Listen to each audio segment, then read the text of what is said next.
जय हिंद फ्रेंड्स, नमस्कार। So friends, ROK the Republic of Korea ने KSS III बैच 2 सबमरीन पर काम शुरू कर दिया है। जी हाँ, यहाँ पनडुब्बी का जलमग्न विस्थापन सबमरीन का रिप्लेसमेंट 3000 टन से 4000 टन बढ़ जाएगा।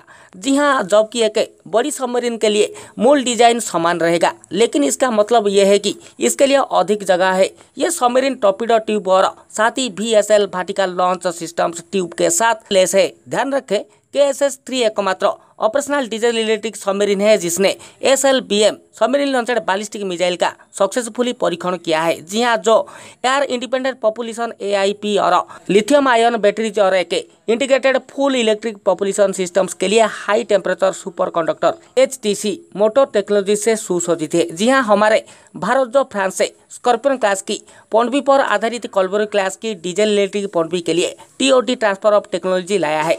उच्च स्वदेशी भारतीय टेक्नोलॉजी के साथ एक विस्तारित बॉडी कॉलबरी क्लास डेवलप करने के लिए जल्दबाजी नहीं कर रहा है, जो कि तार्किक विकल्प होना चाहिए था, लेकिन एक अलग टेंडर के तहत पूरी तरह से नए प्रकार की सबमरीन्स के लिए जाने की बजाय प्रोजेक्ट P75I के लिए 3000 टन पनडुब्बी का विकास पर काम किया गया था। South Korean KSS III submarine German type 214 214 diesel electric submarine पर आधारित है और KSS III बैच 1 टाइप 214 214 पर आधारित एक बड़ी सबमरीन थी और जर्मन ओरिजिन 214 214 से 1000 टन का अतिरिक्त जलमग्न विस्थापन था।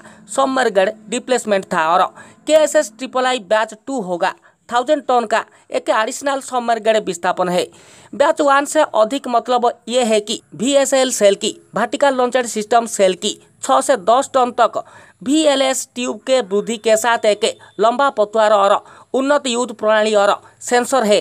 ध्यान रखें, हमारे भारतीय सबमरीन्स के स्थानीय प्रोडक्शन के साथ TOT ट्रांसफर ऑफ टेक्नोलॉजी का उद्देश्य भारत को अपने आधार डिजाइन के आधार पर सबमरीन्स की अपनी श्रृंखला बनाने में सक्षम बनाना था। जी हाँ, KSS III प्रोग्राम दिखाता है कि स्थानीय टेक्नोलॉजी का उपयोग TOT ट्रांसफर ऑफ टेक्नोलॉजी को अवशोषित करने के लिए एक स्थानीय पनडुब्बी बड़े के साथ कैसे किया जा सकता है। तो सबमरीन्स बैच में सुधार करता रहेगा। इंडिया ने TOT ट्रांसफर ऑफ टेक्नोलॉजी को आश्चर्यचकित कर दिया कि हमें भारत में स्थानीय स्तर पर टाइप 209 सबमरीन्स का उत्पादन करने पर मिला, लेकिन TOT ट्रांसफर ऑफ टेक्नोलॉजी के आधार पर सबमरीन्स को विकसित करने में विकल्प रहा, जो हमें जर्मनी से 80 के दशक में मिला था। और अब ऐसा लगता है कि हम भुगतान करने के बाद उसी गलती को दोहराने की तलाश में है। TOT ट्रांसफर ऑफ टेक्नोलॉजी के लिए मोटे तौर पर हम उपयोग नहीं करने की योजना बना रहे हैं और फिर से एक और सबमरीन टाइप के लिए TOT ट्रांसफर ऑफ टेक्नोलॉजी प्राप्त करने की